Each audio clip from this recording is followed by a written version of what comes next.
Hello दोस्तों, आपका इस आई एस सर्वोदय में स्वागत है। मैं नीतीश कुमार। आज आपको हम सेट बिहार दरोगा का जो सेट है उसमें सेट 2 मैं डिस्कस करूंगा आप लोगों को सामने। इसके पहले मैंने आपको सेट 1 डिस्कस किया था। ये जो नई बुक आई है हिटोरिया की, ये बहुत अच्छी बुक है और इसमें टोटल 15 सेट हैं।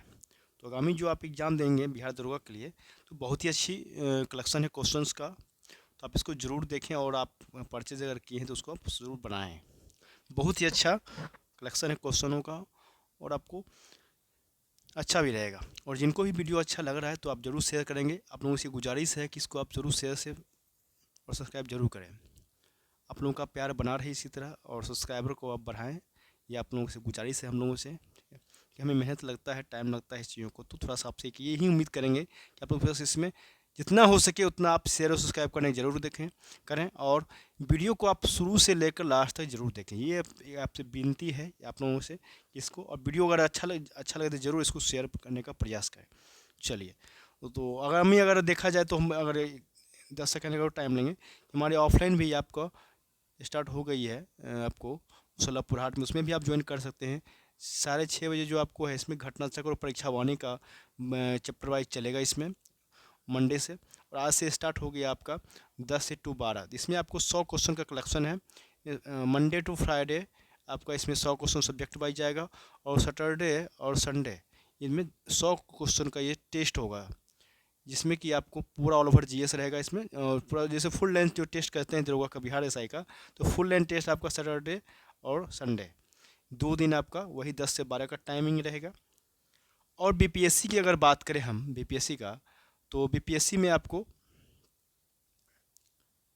वाले में बीपीएससी वाले में आपको क्या होगा कि संडे को हो चुका बीपीएससी का जो है हमारा वो संडे को होगा आपको 7 से 10। इसमें आपको 150 जो होगा बीपीएससी का फुल लेंथ टेस्ट होगा। बीपीएससी 69 बीपीएससी के लिए जिनको भी अगर टेस्ट की जुड़ना चाहते हैं तो हमारे संस्थान से जुड़ सकते हैं ऑफलाइन के लिए। और हमारे यहाँ ऑफलाइन नहीं, बहुत सारे लोगों का ये शिकायत थी कि ऑफलाइन में हम लोग करना चाहते हैं, तो अब ऑफलाइन भी स्टार्ट हो गई है। आप लोग जो भी पटना में है, मुसल्लपुर हाट बाजार समिति, न्याटोला भिखना पहाड़ी, उसमें आप हमें ज्वाइन कर सकते हैं। हमारा जो नंबर है उसमें दिया हुआ है 1471013370।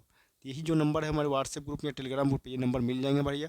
पंपलेट के माध्यम से आप वहाँ पे एड्रेस दिया हुआ है, वहाँ पे आप आ सकते हैं। तो चलिए सेशन को स्टार्ट करते हैं।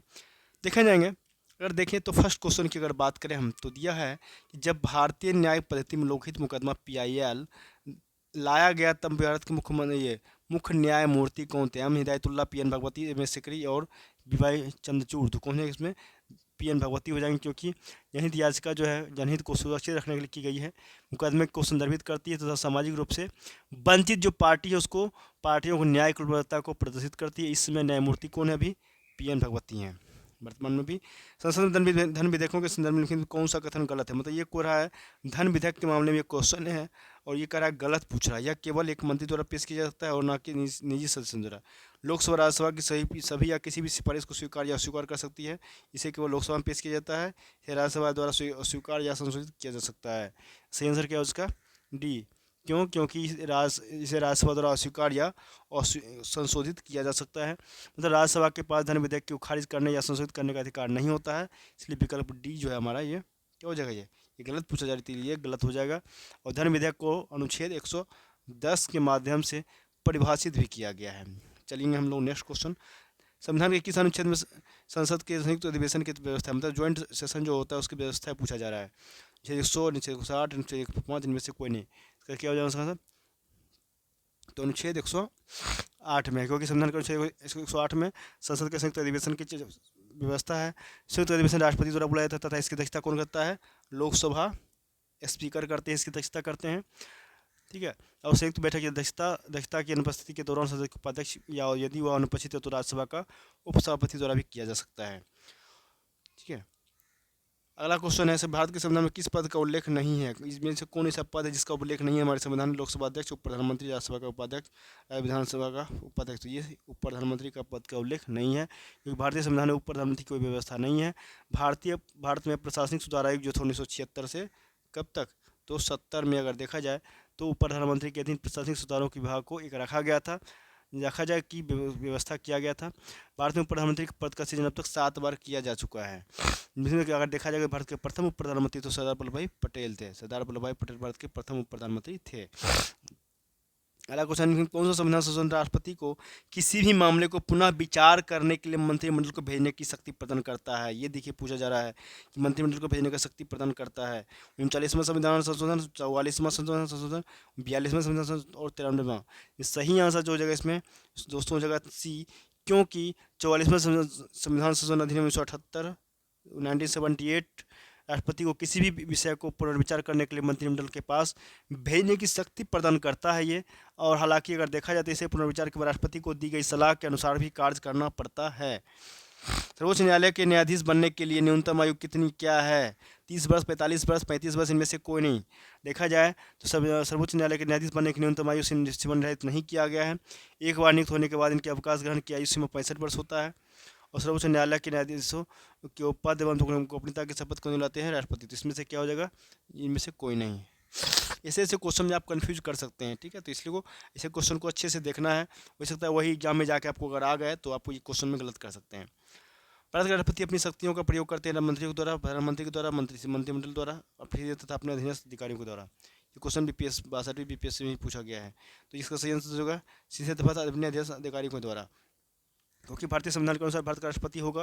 अनुच्छेद 52 के तहत भारत का एक राष्ट्रपति होगा जिसमें सांघिक कार्यपालिका शक्ति निहित होगी और इसका प्रयोग संविधान के अनुसार स्वयं या अपने अधीनस्थ अधिकारियों द्वारा करेगा। अनुच्छेद 53 के द्वारा भारत में पंचायती राज प्रतिनिधित्व करता है शक्तियों के विकेंद्रीकरण का, लोगों की सहभागिता का, सामुदायिक विकास का, और ये सभी का किसका करता है? ये सभी का, ये सारे शामिल है। क्योंकि भारत में जो पंचायती राज है ये स्थापना ग्रामीण जनता के समग्र विकास के लिए किया गया है। यह शक्तियों के विकेंद्रीकरण और क्या है, लोगों की सहभागिता और सामुदायिक विकास का, तीनों का ये प्रतिनिधित्व करता है। चलेंगे आगे क्वेश्चन। तो क्या है क्वेश्चन हमारा 9 नंबर क्वेश्चन कह रहा है 9 नंबर में कि भारत में राजनीतिक दलों का पंजीकरण निम्नलिखित प्रावधानों के अनुसार किया जाता है। लोक प्रतिनिधि अधिनियम 1951, लोक प्रतिनिधि अधिनियम 1950, चुनाव आयोग अपनी बैठकों की कार्रवाई में भारत की संसद द्वारा किसमें किया जाता है? तो ये लोक प्रतिनिधि अधिनियम 1951 में, क्योंकि राजनीतिक दलों का पंजीकरण या निबंधन, चुनाव आयोजित कराने संबंधी प्रावधान, चुनाव कराने की अधिसूचना, नामांकन पत्र और ये नामांकन पत्रों की जांच तथा उम्मीदवारों द्वारा नाम वापस लेना आदि सभी जो प्रावधान जनप्रतिनिधि अधिनियम 1951 के द्वारा वर्णित है। राज्य मानवाधिकार आयोग अपना वार्षिक प्रतिवेदन किसके समक्ष प्रस्तुत करता है? राज्यपाल, राज्य सरकार, उच्च न्यायालय के मुख्य न्यायाधीश, राज्य के मुख्य सचिव। तो ये हो जाएगा राज्य सरकार का, क्योंकि मानवाधिकार संरक्षण अधिनियम 1993 कब? तो मानवाधिकार संरक्षण अधिनियम 1993 के अनुसार राज्य मानवाधिकार आयोग राज्य सरकार को वार्षिक प्रतिवेदन प्रस्तुत करता है। राज्य सरकार इस प्रतिवेदन को विधानमंडल के सदन या सदनों को समक्ष रखवाता है। आगे है रोलेट एक्ट का भारतीय राष्ट्रीय कांग्रेस ने विरोध किया, क्योंकि इसका लक्ष्य था, क्या लक्ष्य था? तो भारतीय राष्ट्रीय कांग्रेस को प्रतिबंधित करना, देश के राष्ट्रीय नेताओं को बंदी करना, सामुदायिक प्रतिनिधि को विकसित करना, व्यक्तिगत स्वतंत्रता को सीमित करना। इसका सही आंसर क्या हो जाएगा? तो सही आंसर क्या हो जाएगा? व्यक्तिगत स्वतंत्रता को सीमित करना। क्यों? क्योंकि मार्च 1919 में क्या हुआ था? तो 1919 में जाकर ये रोलेट एक्ट लागू हुआ था, ठीक है। इस एक्ट के अनुसार किसी भी व्यक्ति को संदेह मात्र होने पर गिरफ्तार किया जा सकता था या उसे मुकदमा के माध्यम से दंडित किया जा सकता था। ये भी दिया हुआ इसको रोलेट एक्ट में। और भारतीय युवा नेताओं ने इस एक्ट को काले कानून की संज्ञा भी दिया था। आगे चलेंगे। निम्नलिखित में कौन आत्मीय सभा के संस्थापक कौन थे? राजा मोहन राय, स्वामी विवेकानंद, स्वामी दयानंद सरस्वती, रविन्द्रनाथ टैगोर। देखिए दोस्तों, इसको देखेंगे, ये हिस्ट्री का क्वेश्चन है। आत्मीय सभा के संस्थापक कौन थे? आपको राजा राम मोहन राय थे, क्योंकि आत्मीय सभा की स्थापना राजा मोहन राय ने कब किया था? तो 1800, इसमें ये क्वेश्चन निकलेगा 1815 ईस्वी में किया था। कहाँ किया था? तो कलकत्ता में किया था, ये भी समझेंगे। कहाँ किया था? कि कलकत्ता में सब किया था। दयानंद सरस्वती ने ये किसने क्या किया था? तो आर्य समाज की स्थापना किया था। ये आर्य समाज की तो जान ही रहेंगे। आर्य समाज की स्थापना स्वामी आगे कब? तो 1875 में किए थे, इसको भी समझेंगे। स्वामी विवेकानंद के रामकृष्ण की स्थापना 1897 में किया था, 1997, ठीक है। हुमायूं द्वारा लड़े गए 4 युद्ध का सही क्रम कौन सा? ये बहुत ही इंपॉर्टेंट क्वेश्चन है। चौसा, देवरा, कन्नौज, सरहिंद, देवरा, कन्नौज, चौसा, सरहिंद, सरहिंद, देवरा, चौसा, कन्नौज, देवरा, चौसा, कन्नौज, सरहिंद। इसका सही आंसर क्या हो जाएगा? तो इसका सही आंसर हो जाएगा देवरा, चौसा, कन्नौज और सरहिंद, ये है। तो देवरा का युद्ध कब था? 1531 में। चौसा का युद्ध 1539 में है। कन्नौज का युद्ध 1540 में है। सरहिंद का युद्ध 1555 में है। ये युद्ध के बारे में ये पूछता है क्रम, इसको आप बढ़िया से कर लेंगे। मलाबार में मपला विद्रोह 1921 में किसका परिणाम था? बरदौली सत्याग्रह, स्वदेशी आंदोलन, खिलाफत आंदोलन, असहयोग आंदोलन। तो सही आंसर क्या हो जाएगा? खिलाफत आंदोलन, क्योंकि मोपला विद्रोह 1921 में मलबा तट आधुनिक केरल में हुआ था। खिलाफत आंदोलन के परिणामस्वरूप प्रारंभ हुआ था। यह आंदोलन भूमिकर और पट्टेवारी से जुड़ता जाता था, सामुदायिक रूप धारण कर लिया गया और भूमिपतियों जो प्रायः हिंदू थे वे विरुद्ध उसके विरुद्ध यह सशस्त्र संघर्ष प्रारंभ कर दिया। अगला चलेंगे, किसने कहा था कि आदि हमारी पहुंच के अंतर्गत है, हमें इसे कसकर पकड़ना चाहिए? जवाहरलाल नेहरू, महात्मा गांधी, सरदार पटेल और सुभाष चंद्र बोस। इसका सही आंसर दोस्तों जो है महात्मा गांधी। क्यों? क्योंकि भारत छोड़ो आंदोलन किसमें महात्मा गांधी ने कहा था कि आदि हमारी क्या है, आज़ादी हमारी पहुंच के अंतर्गत है, हम इसे कसकर पकड़ना चाहिए। इसी अवसर पर महात्मा गांधी ने करो या मरो का भी नारा दिया था। तो इस बात को भी हमें ध्यान देना है, करो या मरो का भी नारा दिया था। आगे चल रहे हैं हम लोग नेक्स्ट क्वेश्चन की ओर। भारतीय राष्ट्रीय कांग्रेस के द्वितीय मुस्लिम अध्यक्ष कौन थे? देखिए ये भी क्वेश्चन पूछा गया है। अबुल कलाम आजाद, रहमतुल्लाह सयानी, बदरुद्दीन तैयबजी, शौकत अली। क्या आंसर होगा? रहमतुल्लाह सयानी। तब भारतीय राष्ट्रीय कांग्रेस के द्वितीय मुस्लिम अध्यक्ष रहमतुल्लाह सयानी थे। उन्होंने 1896 में किसने कब? तो 1896 में कहाँ? तो कलकत्ता अधिवेशन में। कब? तो कलकत्ता अधिवेशन में। कलकत्ता अधिवेशन की अध्यक्षता किया था। और इस अधिवेशन में पहली बार क्या हुआ था? इसी अधिवेशन में पहली बार वंदे मातरम गाया गया था। ये भी इंपॉर्टेंट क्वेश्चन है, इसको भी अच्छे से कर लेंगे। ठीक है, चलिए नेक्स्ट क्वेश्चन। निम्नलिखित में किस एक पुरास्थल से पाषाण संस्कृति के से लेकर हड़प्पा सभ्यता तक के सांस्कृतिक अवशेष पूछा जा रहा है? सांस्कृतिक अवशेष प्राप्त हुआ है। मेहरगढ़, कालीबंगा, कोटदीजी, लोथल। सही आंसर इसका क्या हो जाएगा? तो मेहरगढ़ हो जाएगा, क्योंकि हम इसके बारे में समझेंगे तो बलूचिस्तान मतलब पाकिस्तान में स्थित पुरास्थल मेहरगढ़ से पाषाण संस्कृति से लेकर हड़प्पा सभ्यता तक के सांस्कृतिक अवशेष प्राप्त हुए थे। इस बात को समझ लेंगे। चलिए नेक्स्ट क्वेश्चन चल रहे हैं हम लोग। कब? तो 18 नंबर क्वेश्चन है, बहुत अच्छा क्वेश्चन महात्मा बुद्ध से रिलेटेड है। महात्मा बुद्ध को एक देवता का स्थान किस राजा के समय प्राप्त हुआ? देवता का स्थान पूछा जा रहा है। अशोक, अजातशत्रु, कनिष्क और बिंबिसार किसके समय में हुआ था? तो ये कनिष्क के समय में हुआ था। कब? तो कनिष्क के शासनकाल में संपन्न हुई चतुर्थ बौद्ध संगीति जो हुआ था। कहाँ? चतुर्थ बौद्ध संगीति में बौद्ध धर्म को दो भागों में हीनयान और महायान में विभाजित हो गया था। जम्मू कश्मीर में महायान संप्रदाय को मानने वाले लोगों ने बुद्ध को देवता माना और उनकी पूजा अर्चना शुरू किया था, इसलिए क्या हो जाएगा? इसमें कनिष्क हो जाएंगे। चंद्रगुप्त द्वितीय ने सेल्यूकस को किस वर्ष में पराजित किया था? सेल्यूकस किस वर्ष पूछा जा रहा है? 305 ईसा पूर्व, 322 ईसा पूर्व, 305 ईस्वी में, 305 ईस्वी पूर्व में। तो सही आंसर क्या हो जाएगा? तो 305 ईस्वी पूर्व में। इसके बारे में थोड़ा समझेंगे कि मौर्य वंश के संस्थापक चंद्रगुप्त मौर्य ने सेल्यूकस निकेटर को 305 ईस्वी पूर्व में तो इसको पराजित किया था।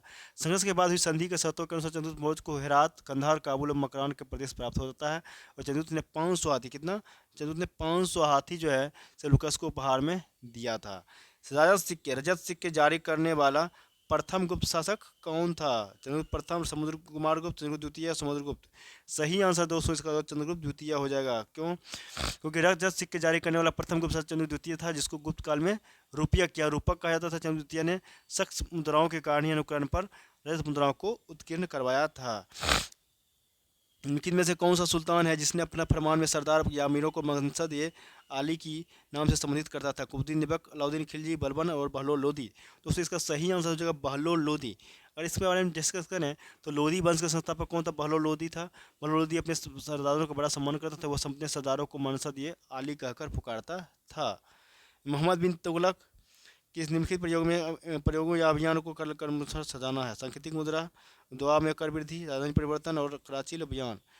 तो इसमें देखना 3 1 4 2 1 4 1 2 3 3 1 2 4 2 1 2 3 1 4 का सही आंसर क्या हो जाएगा 22 नंबर का? तो हो जाएगा डी। क्यों? दुआ में कर वृद्धि के बाद फिर आपका हो जाएगा राजधानी परिवर्तन, फिर हो जाएगा आपका सांकेतिक मुद्रा, फिर हो जाएगा कराची अभियान। ठीक है, तो दुआ में कर वृद्धि के ईस्वी सन कितना हो जाएगा? 1325। ठीक है, 1325 हो जाएगा। फिर उसके बाद होगा राजधानी परिवर्तन 1326, ये हो जाएगा 1326 में, ध्यान देंगे। फिर उसके बाद 1329 में सांकेतिक मुद्रा चलाना, ये हो जाएगा 1329 में। फिर कराची अभियान 1337 से 38, ये हो जाएगा 1337 से 38 में। तो इसी बात को ध्यान देंगे, इसमें ये होगा सही आंसर। केंद्रीय निम्नलिखित में से कौन सा भारत का पहला पेपरलेस बजट है? केंद्रीय बजट 2021-22, केंद्रीय बजट 2018-19, केंद्रीय बजट 19-20, केंद्रीय बजट 2020-21। तो हो जाएगा ये केंद्रीय बजट 2022, क्योंकि 1 फरवरी 2021 को वित्त मंत्री सीतारमण ने पहला पेपरलेस बजट पेश किया था। पोंग और तापू डैश राज्य के लोकप्रिय नृत्य हैं? गोवा, अरुणाचल प्रदेश, सिक्किम और हरियाणा। तो क्या हो जाएगा इसका? तो अरुणाचल प्रदेश हो जाएगा, क्योंकि पोंगो और तापू अरुणाचल प्रदेश के लोकप्रिय नृत्य है। यह आदि जनजाति के अंतर्गत आता है। इनमें कौन सा एक जल प्रदूषक नहीं है? आर्सेनिक, गाद, क्रोमियम, हिमनद। इनमें से कौन जो है जल प्रदूषक नहीं है, ये पूछा जा रहा है। तो ये हो जाएगा आपका हिमनद। हिमनद जो है, क्योंकि हिमनद जो है जल प्रदूषक नहीं बल्कि यह ताजे पानी का एक स्रोत है, तो इस बात को समझेंगे। अगला क्वेश्चन 26 नंबर है, एक युग्म को सही सम्मिलित नहीं है, इसमें से कौन ऐसा जो सही नहीं है, मतलब ये पूछा जाए गलत कौन है। ठीक है, गलत देखना है इसमें कौन हो जाएगा। तो पामेला जिल्मो, पामेला जो जिल्मो है ये जो है भरतोलन है। ठीक है, ये जो है सबका नहीं है, क्योंकि पामेला जिल्मो ये कन्याई मध्यम दूरी की धावक है, ये धावक है, ये गलत दिया है, ये हो जाएगा क्या है, तो ये धावक है, ये धावक है ये। ठीक है जी। जो 800 में विशेषता रखती हैं वह खाली पहली कन्याई महिला जिन्होंने ओलंपिक स्वर्ण पदक 2008 में जीता था। लिखित हुए किस विद्वान ने मानव विकास की धारणा शुरुआत किया है। अमृत सेन, महमूद उल हक, एलन सी पाई, इनमें से कोई नहीं, जगह मोहम्मद महबूब उल हक को, क्योंकि मानव विकास सूचकांक की अवधारणा का विकास पाकिस्तान साथी महबूब उल हक द्वारा किया गया था। पहला मानव विकास सूचकांक 1800 कब, सॉरी 1990 में जारी किया गया था, और यह सूचकांक संयुक्त राष्ट्र विकास कार्यक्रम द्वारा जारी किया जाता है। चलिए यहाँ तक हो गया। डब्ल्यूटीओ का पूर्ववर्ती नाम क्या था, बहुत अच्छा क्वेश्चन है। अंगटार, यूएनआईडीओ, गेट और ओईसीडी, क्या होगा सही आंसर, गेट था। मतलब the general agreement on tariff and trade, मतलब इसका हो गया जीएटीटी। ये बीपीएससी में भी पूछा गया है कि एक अंतर्राष्ट्रीय व्यापार समझौता है, इसका उद्देश्य होता है टैरिफ को कम करके व्यापार को उदार बनाना। जनवरी 1995 में को गेट का स्थान डब्ल्यूटीओ ने ले लिया है। ठीक है, इसका स्थान डब्ल्यूटीओ ने ले लिया है, इसका हो गया। चल रहे हैं आगे। सिलिकॉन वैली कहाँ स्थित है, न्यूयॉर्क के पास है, सैन फ्रांसिस्को में है, सैन फ्रांसिस्को में है, या वैसे मॉन्ट्रियल के पास है, या बोस्टन के पास, कहाँ है, तो यह हमारा सैन फ्रांसिस्को के पास है। ठीक है, तो सिलिकॉन वैली अमेरिका के सैन फ्रांसिस्को के खाड़ी क्षेत्र में दक्षिणी भाग में स्थित है, यह दुनिया की सबसे प्रमुख कंपनी है। एक पारिस्थितिकी तंत्र के जैविक घटनाओं में शामिल है, पौधे, जानवर, शैवाल और कवक, उत्पादक योग।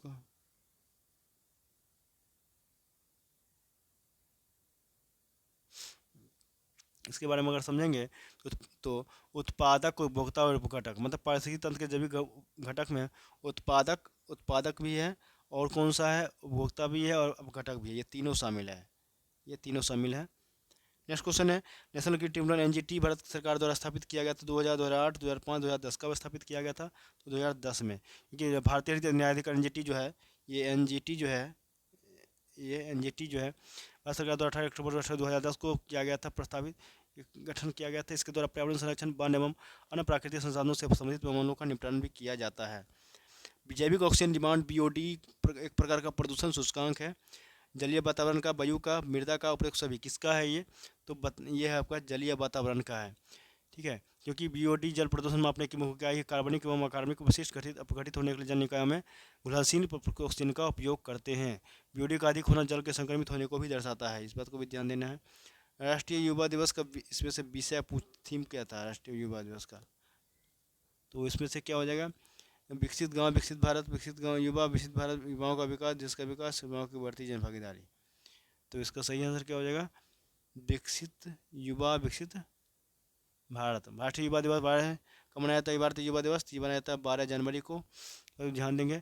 और ये स्वामी विवेकानंद के जन्मदिन के उपलक्ष्य में मनाया जाता है। 2003 में इसका विषय, 2023 में इसका विषय विकसित युवा विकसित भारत था। अंतर्राष्ट्रीय युवा दिवस 12 अगस्त को मनाया जाता है, अंतर्राष्ट्रीय युवा दिवस।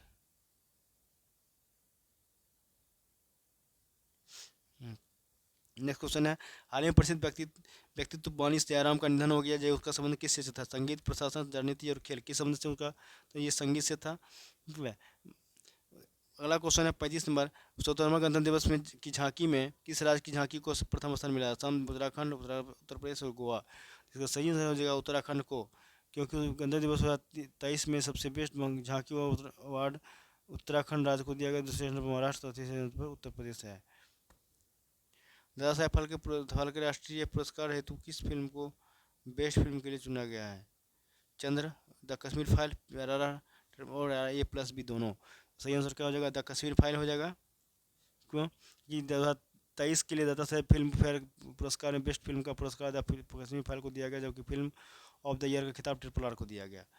भारतीय वायुसेना के नए उप प्रमुख कौन है बने हैं, नए उप प्रमुख पूछा जा रहा है, सुरेंद्र कुमार, रवि कुमार, अमरप्रीत सिंह, और क्या लेते कौन हो जाएगा इसमें 37 नंबर का, तो अमरप्रीत सिंह हो जाएगा, क्योंकि भारतीय वायुसेना के नए प्रमुख नए एयर मार्शल अमरप्रीत सिंह को बनाया गया है। वर्तमान वायुसेना प्रमुख विवेक राम चौधरी बने हैं। आगे है, आर्थिक सर्वेक्षण 2023 के अनुसार नारियल उत्पादन में किस राज्य का प्रथम स्थान है? तमिलनाडु, गोवा, कर्नाटक, केरल।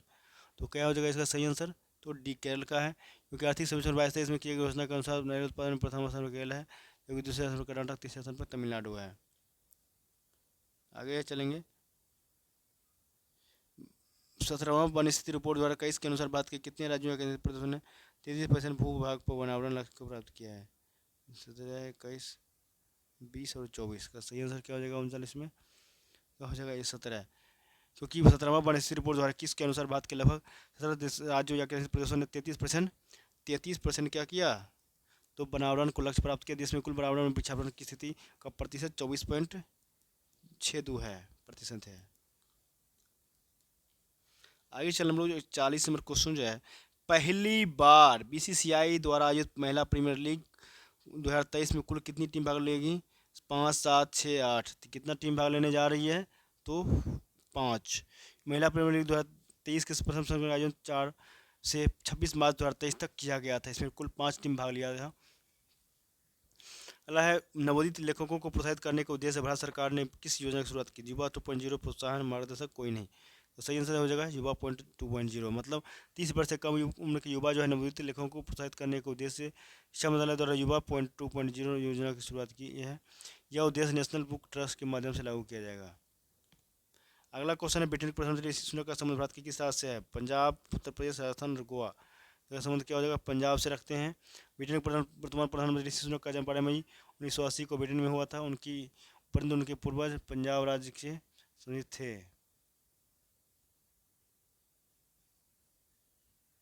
आगे है, ठीक है, पुरुष T20 वर्ल्ड कप का आयोजन 2026 में कहाँ किया जाएगा? भारत, बांग्लादेश, श्रीलंका, ए और बी दोनों। क्या हो जाएगा? तो हो जाएगा ये ए और बी दोनों हो जाएगा, क्योंकि क्या हो जाएगा? तो भारत में भी और श्रीलंका में भी।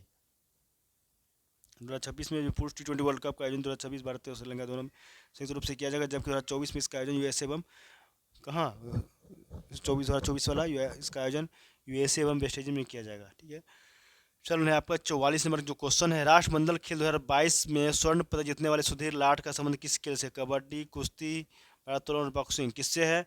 तो 44 का जो है भारोत्तोलन से है। ठीक है, क्योंकि भारत इसका आयोजन बर्मिंघम इंग्लैंड में किया गया, जिसमें भारत का स्थान 4th स्थान पर रहा था। भारत का स्थान था। भारत ने स्वर्ण पदक भारत ने 22 स्वर्ण पदक, 16 रजत पदक तथा 23 कांस्य पदक सहित कुल 61 पदक जीता है। और सुधीर लाट का संबंध हरियाणा से है। सुधीर लाट का जो संबंध है वो हरियाणा से है। इसका संबंध जो है हरियाणा से है। इन्होंने भारोत्तोलन में स्वर्ण पदक जीता है। भैया 2023 के अनुसार प्राथमिक घाटा जीडीपी का कितना परसेंट? 2.2%, 2.8%, 2.3%, 42.3 का जो सही आंसर क्या हो जाएगा? 2.3, मतलब कुल बजट 2023-24 के अनुसार प्राथमिक घाटा का कुल जीडीपी 0.3% अर्थात 7.0 लाख, अर्थात कितना? 7.06 लाख करोड़ रुपया है। अगला क्वेश्चन है, सिक्किम का नया राज्यपाल किसे नियुक्त किया गया है? कि लक्ष्मण प्रसाद मुखर्जी या लक्ष्मण प्रसाद आचार्य, सीपी राधाकृष्ण, शिव प्रसाद शुक्ला, गुलाब चंद्र कटारिया। सही आंसर लक्ष्मण प्रसाद आचार्य। 12 फरवरी 2023 को जारी विज्ञप्ति के अनुसार 4 राज्यों में नए राज्यपाल को नियुक्त किया गया, जिसके तहत सिक्किम के नए राज्यपाल को रूप में लक्ष्मण प्रसाद आचार्य को नियुक्त किया गया है। यूनिसेफ इंडिया के नए राज्यपाल कौन बने? यशवंत खुराना, कार्तिक आर्यन, प्रियंका चोपड़ा, इनमें से कोई नहीं। ठीक है, तो इसका सही आंसर क्या हो जाएगा? तो आयुष्मान खुराना हो जाएंगे, क्योंकि संयुक्त राष्ट्र बाल कोष ने सिने अभिनेता आयुष्मान खुराना को भारत में अपना नया सद्भावना दूत नियुक्त किया है। नेक्स्ट क्वेश्चन है, वीर गार्जियन संयुक्त सैन्य अभ्यास जो भारत तथा नेपाल के बीच हुआ था, इसका आयोजन कहाँ किया गया? टोक्यो, हायाकुरी, मेघालय, गोवा। सही आंसर दोस्तों इसका हो जाएगा हायाकुरी, क्योंकि भारतीय वायुसेना तथा जापान वायुसेना के बीच जो आयोजित वीर गार्जियन जापान का हायाकुरी वायुसेना के पद हुआ था।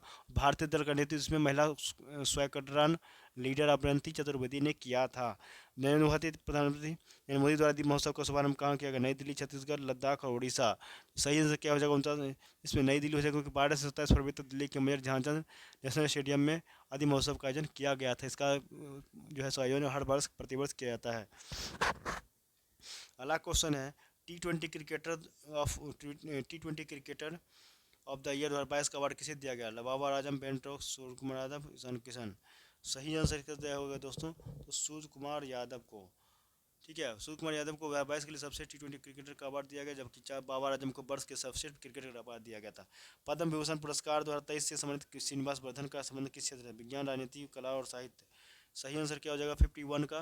तो हो जाएगा विज्ञान। क्यों? क्योंकि 2023 में विज्ञान कुल 6 नागरिकों को पद्म विभूषण पुरस्कार से सम्मानित किया गया था। इसमें श्रीनिवास वर्धन का संबंध विज्ञान एवं इंजीनियरिंग से है।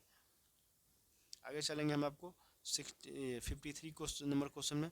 प्रसिद्ध राजनीतिक प्रसिद्ध राजनीतिक शरद यादव, जिनका हाल ही में निधन हुआ था, वह कितनी बार लोकसभा में चुने गए थे? 5, 7, 6, 9 कितनी बार चुने गए हैं? तो हो जाएगा ये 7 बार में। ठीक है, प्रसिद्ध समाजवादी नेता शरद यादव का निधन हाल ही में हो गया था, वे 7 बार लोकसभा एवं 3 बार राज्यसभा भी गए हैं, 3 बार। ठीक है, दुनिया का सबसे लंबा रिवर क्रूज एवं एमवी गंगा विलास ने कितने दिनों की यात्रा पूरा की? 51, 61, 55 और 65। कितने राज्यों का किया है? कितने दिन टोटल दिन का? 51। प्रसिद्ध समाजवादी नेता शरद यादव का निधन हो गया, वे 7 बार लोकसभा एवं 3 बार राज्यसभा चुने गए। ठीक है, चलिए दुनिया ये इसमें हुआ 51, क्योंकि दुनिया का सबसे लंबा रिवर क्रूज एमवी गंगा विलास को प्रधानमंत्री मोदी ने 13 जनवरी को हरी झंडी दिखाया था। इस क्रूज ने लगभग 3200 किलोमीटर 3200 किलोमीटर यात्रा कर 51 दिन तक ये गया था, 51 दिनों में पूरा किया था। नेक्स्ट क्वेश्चन है कि भारत सरकार ने किस देश से 12 चीते लाने हेतु समझौता किया? केन्या, दक्षिण अफ्रीका, सूडान और जिम्बाब्वे। किस देश से? तो ये दक्षिण अफ्रीका से, क्योंकि भारत सरकार ने 12 और चीते को अभ्यास भारत में लाने के हेतु दक्षिण अफ्रीका से समझौता किया। इसके अंदर 7 नर और 5 मादा चीता भारत में लाया जाएगा। पुस्तक the magic of the last story के लेखक कौन है? प्रणव सेन, राधा सिन्हा, सुधा मूर्ति, प्रकाश चंद्र कोहली। सही आंसर क्या होगा? सुधा मूर्ति। प्रसिद्ध पुस्तक the magic of the story पुस्तक के लेखक सुधा मूर्ति हैं। अगला क्वेश्चन है, प्रतिवर्ष समर्पण दिवस कब मनाते हैं? 11 फरवरी, 14 फरवरी, 14 मई, 12 मार्च, 17 मई। समर्पण दिवस कब मनाया जाता है? तो 11 फरवरी को मनाया जाता है। पंडित दीनदयाल उपाध्याय के उपलक्ष्य में। ठीक है, समर्पण दिवस था। आगे चलते हैं। शहाबुद्दीन चप्पू किस देश का नया राष्ट्रपति बनाया गया है? Oman, Sudan, Bangladesh, Bahrain. तो कौन देश का? तो ये बांग्लादेश का बनाया गया है। ठीक है, कि बांग्लादेश एक नए राष्ट्रपति के रूप में शहाबुद्दीन चप्पू को बनाया गया। बांग्लादेश की राजधानी ढाका है तथा वर्तमान में यहाँ के प्रधानमंत्री शेख हसीना है। 58 वैज्ञानिक अनुसंधान केंद्र दक्षिण गंगोत्री की स्थापना कब की गई है? 1976, 1983, 1981, 1999। क्या हो जाएगा सही आंसर इसका? तो 1983 हो जाएगा, 1983। ठीक है, क्योंकि दक्षिण गंगोत्री एक वैज्ञानिक अनुसंधान केंद्र है जो अटलांटिक में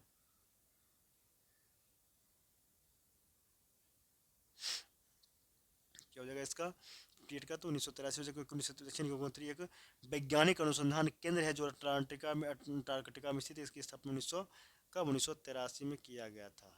ये तो पूछा गया था क्वेश्चन। अगला क्वेश्चन है, निम्नलिखित युगों पर सजाना है, विचार करना। जनजाति राज्य कौन सा जनजाति किस राज्य का है? ये सही है या गलत है? ये मेन क्वेश्चन यही है। इसका हो जाएगा सही आंसर हो जाएगा इसका क्या? तो 1 और 3 इसका सही आंसर होगा, 1 और 3। क्यों? क्योंकि दिए गए विकल्प में ये सही लिम्बू जनजाति जो है सिक्किम में है। ठीक है, और आपको कार्बी जनजाति असम में, ये असम में ये गलत दिया हुआ है। आगे अगर डोंगरिया जो है, ये डोंगरिया उड़ीसा में, इसलिए ये 1 और 3 सही है। एक देश के अंदर स्थित सबसे बड़ी झील कौन सा? Superior, Baikal, Michigan, Victoria. कौन सा झील हो जाएगा इसमें? तो इसमें हो जाएगा तो आपको मिशिगन झील हो जाएगा इसमें। मिशिगन झील हो जाएगा, क्योंकि मिशिगन झील जो है अमेरिका में स्थित है और इस झील का क्षेत्रफल 58,000 वर्ग किलोमीटर। यह एक देश में स्थित सबसे बड़ी झील है। अगला क्वेश्चन है 61 कि वायुमंडल में हाइड्रोजन की प्रतिशत मात्रा कितना? 0.01%, 0.93%, 1.3%, 0.03%। सही आंसर इसका हो जाएगा दोस्त, तो 0.01%। आप लोगों से यही गुजारिश रहेगा कि आप लोग प्यार बरसाते रहें, प्यार देते रहें, आप लोग का प्यार बना रहे। तो इसके लिए आप लोग शेयर और सब्सक्राइब जरूर करें, ताकि इससे क्या होगा कि अभी जो इतना मेहनत हो रहा है इसका भी हो सके और आपको जो नोटिफिकेशन होगा वो आसानी से प्राप्त हो सके। ठीक है, तो ये चीज़ हो गया। वायुमंडल में सर्वाधिक मात्रा में कौन सा गैस पाया जाता है? नाइट्रोजन। कितना परसेंट? तो 78%। नाइट्रोजन 78% है। फिर उसके बाद आगे बात करेंगे, इसके बाद ऑक्सीजन है 21%, ऑक्सीजन 21% है। CO2 0.03%, हाइड्रोजन 0.01% पाया जाता है। नेक्स्ट क्वेश्चन है आपका 62 नंबर क्वेश्चन, निम्नलिखित में से कौन सी जलधारा गर्म जलधारा का उदाहरण नहीं है? पेरुवियन, एल नीनो, सुसीमा, बी और सी दोनों। सही आंसर हो जाएगा इसका पेरुवियन।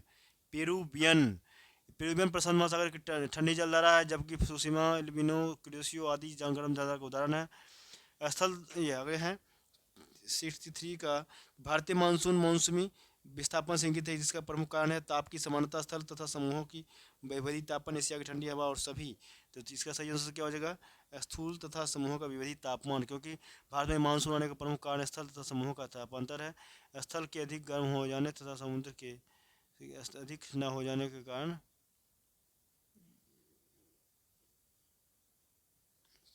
चलिए, ये हो गया हमारा। तो अगला क्वेश्चन है 64 नंबर क्वेश्चन है, नौकरेक जैव मंडल में किस राज्य में स्थित है? मिजोरम, मध्य प्रदेश, मेघालय और असम।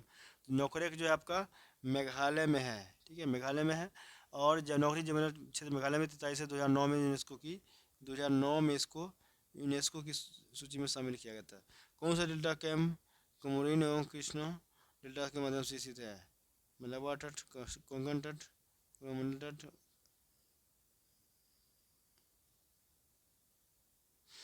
ये हो गया, ठीक है। इसका सही आंसर क्या हो जाएगा? तो कोरोमंडल तट होगा इसका सही आंसर, क्योंकि कृष्णा डेल्टा एवं कैप कमोरिन के मध्य कोरोमंडल तट स्थित है। इसका विस्तार आंध्र प्रदेश से लेकर तमिलनाडु तक है। निम्नलिखित में किसकी कोई इकाई नहीं होती है? घनत्व, विस्थापन, सापेक्षिक घनत्व, दाब। किसका नहीं होता है? तो 66 हो जाएगा सापेक्षिक घनत्व का। सापेक्षिक घनत्व का नहीं है, सापेक्षिक घनत्व की कोई भी इकाई नहीं होती है, क्योंकि इसमें क्या हो जाएगा? सापेक्षिक घनत्व। इसका सही आंसर क्या हो जाएगा आगे? चलिए आगे चलते हैं। 67 लिखित में से किसे मापने के लिए स्टेगलोमीटर का उपयोग किया जाता है? उपृष्ठ तनाव, अपवर्तनांक, सूचनांक, प्रकाशिक क्रियाकलाप, शुद्ध गतिक श्यानता। तो 67 का सही आंसर क्या हो जाएगा? पृष्ठ तनाव।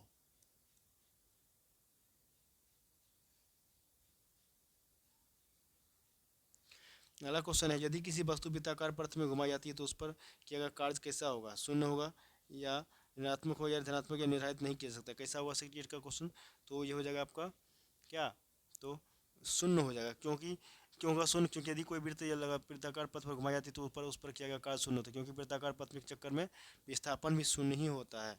ऊर्जा संबंधी निम्नलिखित में कौन सा कथन सत्य नहीं है? ये भी क्वेश्चन पूछ रहा है, इसमें सत्य नहीं है तो गलत हो जाएगा। पूछ रहा है ऊर्जा भौतिक पदार्थ नहीं है, ऊर्जा किसी कार्य को करने की क्षमता की माप है, ऊर्जा को कई रूपों में संग्रहित किया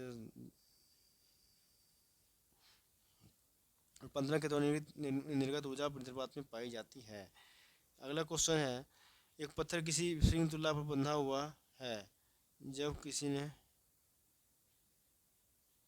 अगला क्वेश्चन है कि आपको नेक्स्ट क्वेश्चन होगा आपका कि जब एक पत्थर किसी स्प्रिंग तुला पर बंधा हुआ है, क्या है?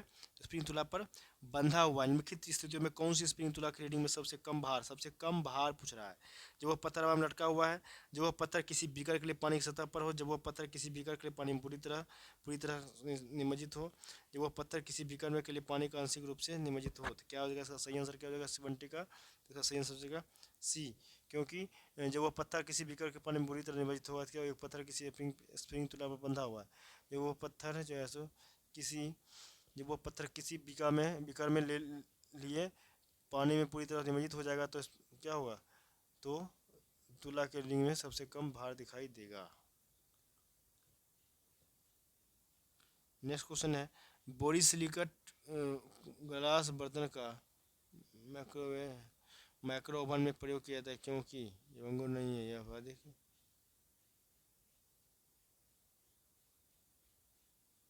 अगला क्वेश्चन है 72 नंबर आपका। तो इसका इसका 71 का सही आंसर क्या हो जाएगा दोस्तों? इसका सही आंसर इसका क्या था? तो वह या अत्यधिक उष्मा प्रतिरोधी है। ये जो है इसका सही आंसर क्या था? ये अत्यधिक उष्मा प्रतिरोधी है, ठीक है। क्यों था? तो ये बेसिकलेट ग्लास बर्तन का माइक्रोवेव ओवन में प्रयोग किया जाता है, क्योंकि यह अत्यधिक उष्मा प्रतिरोधी होता है, इसलिए। अगला क्वेश्चन है, किसी विस्फोट के कारण समुद्र के तल पर बनने वाली लहरें डैश होती है? प्लस स्थिर, अनुदैर्ध्य और भी दोनों। क्या हो जाएगा ये? तो अनुदैर्ध्य हो जाता है, क्योंकि किसी विस्फोट के कारण समुद्र के तल पर बनने वाली लहरें अनुदैर्ध्य होती है तथा समुद्र की सतह पर बनने वाली लहरें अनुदैर्ध्य तरंगें होती है। अगला क्वेश्चन है 73, हाइड्रोजन अणु का नाभिक किससे बना होता है? केवल प्रोटॉन, न्यूट्रॉन, इलेक्ट्रॉन और प्रोटॉन, इनमें से कोई नहीं। सही आंसर कैसे क्या हो जाएगा?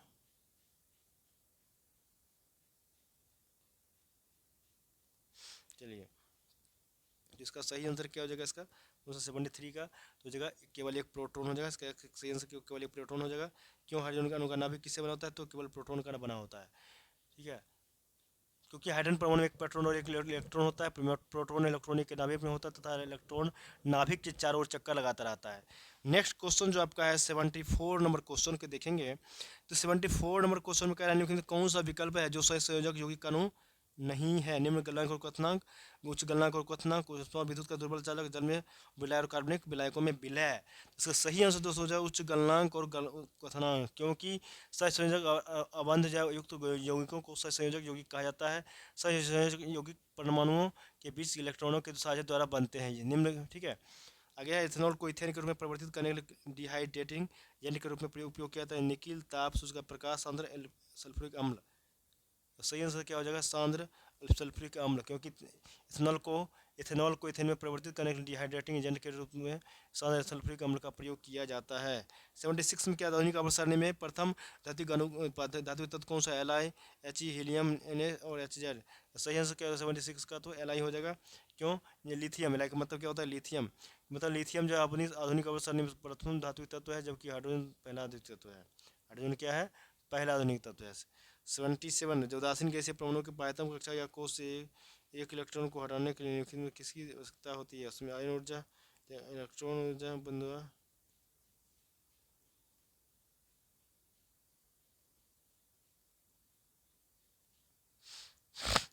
सही आंसर क्या हो जाएगा? आयनन ऊर्जा हो जाएगा सही आंसर क्या? 77 का आयन ऊर्जा है, क्योंकि किसी तत्व के परमाणु के पायतम कक्षा या कोष में एक इलेक्ट्रॉन बाहर निकलने में निर्मित हुई ऊर्जा को आयन ऊर्जा कहते हैं। आयन ऊर्जा की अगर बात करें, आयन ऊर्जा जो हमारा आयन ऊर्जा है, आयनन जो ये ऊर्जा है, आयनन ऊर्जा आवर्त सारणी के वर्ग में ऊपर से नीचे पर जाने पर घटती था, किसी आवर्त में बाएं से दाएं जाने पर बढ़ता है। निम्नलिखित में प्रतिअम्ल के संगठक के रूप में किसका प्रयोग किया जाता है? संधारण नमक, calcium sulphate, sodium hydrogen carbonate, sodium carbonate. सही आंसर क्या हो जाएगा इसका? Sodium hydrogen carbon. तो सोडियम हाइड्रोनेट कार्बोनेट जो है NaHCO3 यह है, को खाने वाला सोडा भी कहते हैं, या एक क्षारीय यौगिक है। इसका उपयोग प्रतिअम्ल के संगठक के रूप में, त्वचा की दवा के रूप में, अग्निशामक के रूप में प्रयोग किया जाता है। अब आएंगे हम 79 का दोस्तों। जब सिल्वर ब्रोमाइड को सूर्य की रोशनी में रखा जाता है तब कौन सी गैस बनेगा? कौन सा gas? Sulphide gas, chlorine gas, iodine gas, bromine gas. कौन सा जो बने? ब्रोमीन गैस बनेगा, क्योंकि जब सिल्वर ब्रोमाइड को सूर्य की रोशनी में रखा जाता है तब ब्रोमीन गैस बनती है। ब्रोमीन द्रव धातु है या हेलोजन समूह का सदस्य है। आगे चलेंगे 80। उस प्रक्रिया को क्या कहते हैं जिसके द्वारा कोई धातु अपने आसपास उपस्थित नमी, एसिड इत्यादि द्वारा प्रभावित होता है? उपचयन, संचारण, ऑक्सीजन और अम्ल वर्षा। क्या हो जाएगा? ये संचारण, ये हो जाएगा संचारण, क्योंकि जब किसी धातु का संपर्क वायु एवं नमी अथवा एसिड से होता है तो उसकी सतह पर ऑक्साइड, कार्बोनेट, सल्फेट और सल्फाइड आदि जैसे अवांछनीय पदार्थ बन जाते हैं, जिसे संचारण कहते हैं। जैसे लोहे पर जंग लगना, चांदी का काला पड़ जाना। निम्नलिखित में से कौन सा शब्द है जो पशु व्यवहार के जैविक अध्ययन का सबसे अच्छा वर्णन करता है? Ethology, etiology, ethnology, entomology. क्या हो जाएगा? सही आंसर होगा इथेनोलॉजी हो जाएगा, क्योंकि पशु व्यवहार का जैविक अध्ययन इथोलॉजी कहलाता है। इथेनोलॉजी मानव जाति विज्ञान का अध्ययन है, इसलिए इटियोलॉजी रोगों के कारण का अध्ययन होता है। एंटोमोलॉजी में आपको क्या होता है? एंटोमोलॉजी में इसमें आपको कीटों का अध्ययन होता है। किसका? तो कीटों का अध्ययन होता है। तो इसलिए सभी को ऑप्शन को जानकारी होना जरूरी है। ठीक है, चलेंगे। किस कोशिकांग को कोशिका का मास्टर कहा जाता है? क्या कहता है? कोशिका का मास्टर। नाभिक, न्यूक्लियस, माइटोकॉन्ड्रिया, एंडोप्लाज्मिक रेटिकुलम। इसके क्या हो जाएगा?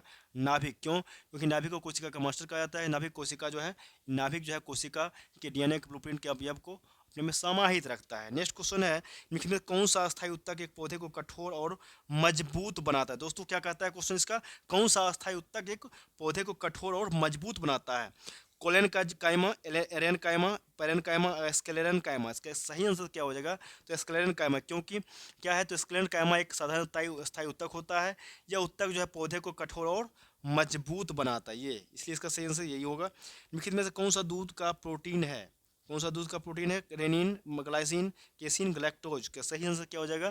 तो कैसिन हो जाएगा, क्योंकि कैसिन क्या? कैसिन दूध का प्रोटीन होता है। कैसिन प्रोटीन एक फास्फोप्रोटीन है जिसमें सभी आवश्यक अमीनो एसिड होते हैं जो आमतौर पर स्तनधारियों के दूध में पाया जाता है। ठीक है, चलिए, तो यहाँ तक हम लोग 80 का 84 तक कर लिए हैं। नेक्स्ट क्वेश्चन चल रहे हैं 85। जिन लोगों की मूल संरचना भिन्न होती है लेकिन दिखने में जैसे होते हैं और उनके कार्य भी समान, उन्हें क्या कहा जाता है? जीवाश्म, समरूपांग, समजातंग, विषम जातीय। सही आंसर क्या हो जाएगा? समरूपांग। क्यों? क्योंकि वे अंग जो समान कार्य करते हैं देखने में भी समान होते हैं लेकिन उनकी उत्पत्ति और संरचना जो है अलग अलग होती है, इसलिए उसको समरूप अंग कहते हैं। निम्नलिखित में कौन एक अंतः परजीवी का उदाहरण? फीताकृमि, सिर के जूं, शरीर के जूं, किलनी। इसका सही आंसर क्या हो जाएगा? फीताकृमि। क्यों? क्योंकि फीताकृमि एक अंतः परजीवी का उदाहरण, यह अतिथि हॉस्ट परफोसी का अंतः सतह या भीतर आता है, इसे अंतः परजीवी भी कहते हैं। ऑक्टोपस के खून का रंग कैसा होता है? सफ़ेद, नीला, लाल और काला। कैसा होता है? ये नीला होता है। क्यों? ऑक्टोपस संघ जो है मोलस्का के अंतर्गत आता है। ऑक्टोपस में अब क्या होता है? शोषण के वर्णक हिमोसाइनिन होता है, जिसके कारण रक्त का रंग नीला होता है। हिमोसाइनिन में कॉपर धातु पाया जाता है। मानव शरीर के किस अंग पर एंजियोप्लास्टी की जाती है? गुर्दा, हृदय, फेफड़ा और पेट। किसमें कहता है? तो ये हृदय में किया जाता है, क्योंकि मानव शरीर के हृदय जो है अंग पर एंजियोप्लास्टी किया जाता है, क्योंकि एंजियोप्लास्टी ऐसी सर्जिकल प्रक्रिया होता है जिसमें क्या होता है? तो आपको हृदय की मांसपेशियों तथा ब्लड सप्लाई करने वाली जो रक्त वाहिकाओं को खोला जाता है। डॉक्टर अक्सर दिल का दौरा या स्ट्रोक जैसी समस्याओं के बाद एंजियोप्लास्टी का सहारा लेते हैं। चल रहे हैं आपको नेक्स्ट क्वेश्चन में क्या कि मनुष्यों में बौनेपन के लिए निम्नलिखित में क्या उत्तरदायी होता है? थायरोक्सिन, अग्नाशय, एड्रेनलिन और पीयूष ग्रंथि। इसमें होगा पीयूष ग्रंथि। क्यों? क्योंकि हमारे शरीर में पाए जाने वाले ग्रोथ जो है हार्मोन पीयूष ग्रंथि में होता है। इस हार्मोन के बिना मांसपेशियों का ऐठन और हड्डियों का घनत्व बढ़ना मुश्किल होता है, जो बौनेपन का घातक होता है। इनमें से किस रोग से पीड़ित रोगी भी नेत्रदान कर सकता है? मधुमेह, हैजा, रेबीज और टिटनस। सही आंसर क्या हो जाएगा? मधुमेह। क्योंकि मधुमेह रोग से पीड़ित रोगी भी नेत्रदान कर सकता है, जबकि एड्स, रेबीज, हैजा, टिटनस, ल्यूकेमिया, मेनिंजाइटिस आदि रोग से पीड़ित व्यक्ति नेत्रदान नहीं कर सकता है।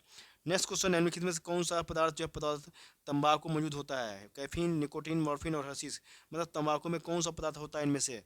तो निकोटीन रहता है इसमें, क्योंकि निकोटीन पदार्थ तंबाकू में मौजूद होता है, क्योंकि तंबाकू निकोटियाना टोबैको नामक पौधे की पत्तियों से बना होता है और तंबाकू में निकोटीन होता है। बेंज, प्राइजिन, तार आदि एल्कोहलाइड जो है जो होते हैं, जो शरीर के लिए अत्यंत हानिकारक होता है।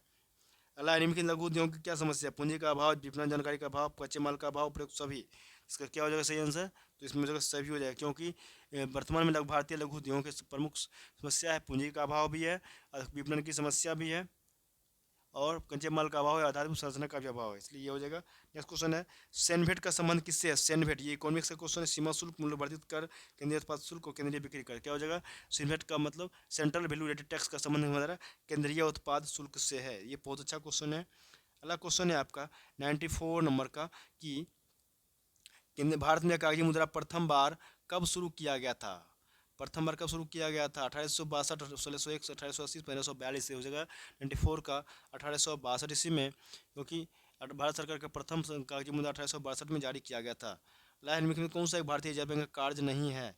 साख नियंत्रण, साख सृजन, मौद्रिक नीति का निर्माण, अनुसूचित वाणिज्यिक बैंकों के शिखर की संस्था के रूप में। इसका सही आंसर होगा साख सृजन, क्योंकि साख सृजन क्रेडिट क्रिएशन का कार्य वाणिज्यिक बैंकों द्वारा किया जाता है, जबकि शेष कार्य जो है सो किससे होता है? तो रिजर्व बैंक करता है। चलिए, आपका 5 क्वेश्चन मैथ का है।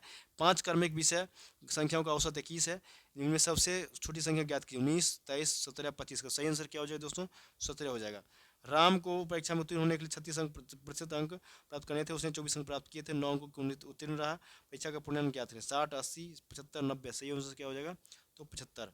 नेक्स्ट क्वेश्चन है, एक कारीगर जो है मिनट में जे वस्तु बनाता है 2/3 घंटे में, वो कितना वस्तु बनाएगा? तो 2m/3j, 2j/3m, 40m/j, 40j/m। जिसका सही आंसर क्या हो जाएगा? तो इसका हो जाएगा डी, 40j/m। एक सिपाही किसी चोर का पीछा कर रहा है तो चोर से 100 मीटर पीछे है। यदि सिपाही था चोर के चालों का 5:4 हो तो पकड़े जाने पर चोर कितनी दूरी जा चुका होगा? 800 metre, 300 metre, 400 metre, 200 metre.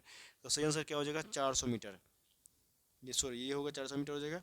Next question और लास्ट है, कोई धन चक्रवृद्धि ब्याज पर 3 वर्ष में 690 तथा 6 वर्ष में 10,1035 रुपये हो जाता है, तो धन ज्ञात कीजिए। 6400, 4460, 6042, 4620 और 4420 का सही आंसर क्या हो जाएगा? तो हो जाएगा आपका 4460 रुपये। तो दोस्तों, आपका 100 क्वेश्चन जो था, आपका एक प्रैक्टिस सेट जो था सेकंड टेस्ट, मैंने इसको आपके सामने डिस्कस किया है।